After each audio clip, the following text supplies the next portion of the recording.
हाय दोस्तों, स्वागत है आप सभी का हमारे YouTube चैनल सामाजिक जीवन में। आज हम लोग चर्चा करेंगे आधुनिक भारत का इतिहास। इसमें हम लोग जानेंगे भारत में यूरोपीय कंपनियों का आगमन कैसे होता है।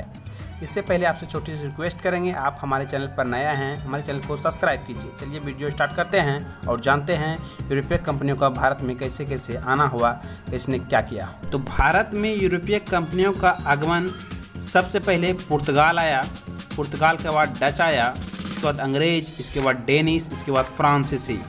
एग्जाम में ये क्वेश्चन पूछा गया है कि पहले कौन आया, इसके बाद कौन आया, तो आप लोग ध्यान रखिएगा। बात करते हैं विस्तार से। 17 मई 1498 का दिन वास्को डी गामा ने भारत की पश्चिमी तट पर स्थित कालीकट बंदरगाह पहुंचकर भारत एवं यूरोप के बीच एक नए समुद्री मार्ग की खोज की। इस यात्रा में वास्को डी गामा को भारत व्यापारी अब्दुल मजीद ने सहयोग किया था। क्वेश्चन जहां से एग्जाम में डायरेक्ट पूछा जाता है कंपटीशन एग्जाम में, तो उसी की चर्चा करेंगे। तो आप लोग ध्यान से सभी बातों को गौर कीजिएगा। 1505 ईस्वी में फ्रांसिसो द अल्मेड़ा भारत में प्रथम पुर्तगाली वायसराय बनकर आया और 1509 ईस्वी में अल्फांसो द अल्बुकर भारत में पुर्तगालियों का वायसराय बनकर इसने 1510 में बीजापुर के यूसुफ आदिल शाह से गोवा को जीता था। पुर्तगालियों ने अपनी पहली व्यापारी कोठी कोचीन में खोली थी।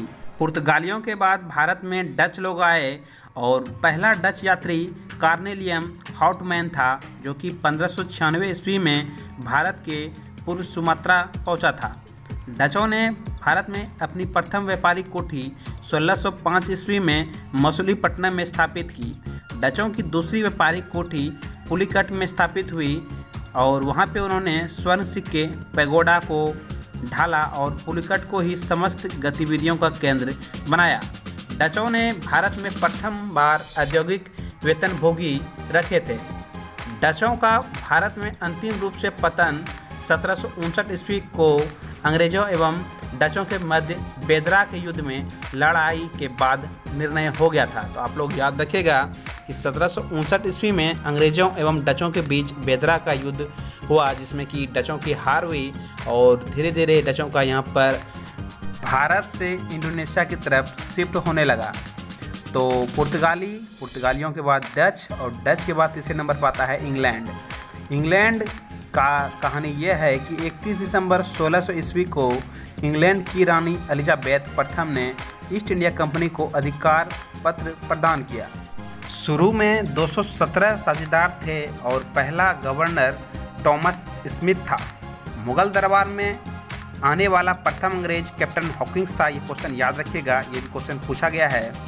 और जो जेम्स प्रथम के राजदूत के रूप में 1609 ईस्वी में जहांगीर के दरबार में आया था।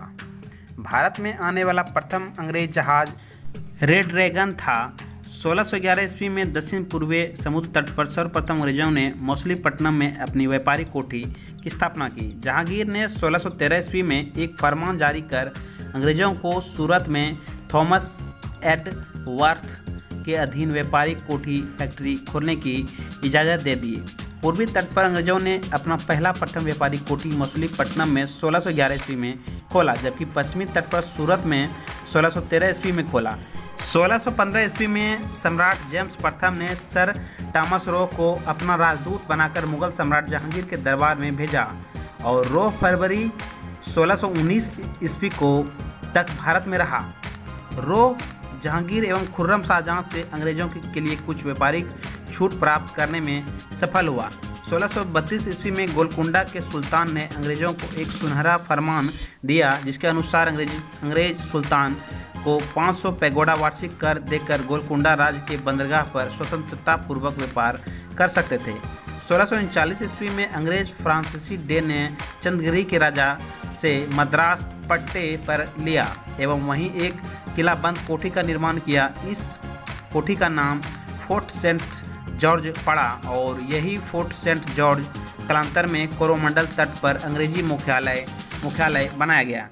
ये भी इम्पोर्टेंट क्वेश्चन है। 1661 ईस्वी में पुर्तगाली राजकुमारी कैथरीन ऑफ ब्रेग्रेंजा एवं ब्रिटेन के राजकुमार चार्ल्स द्वितीय का विवाह हुआ।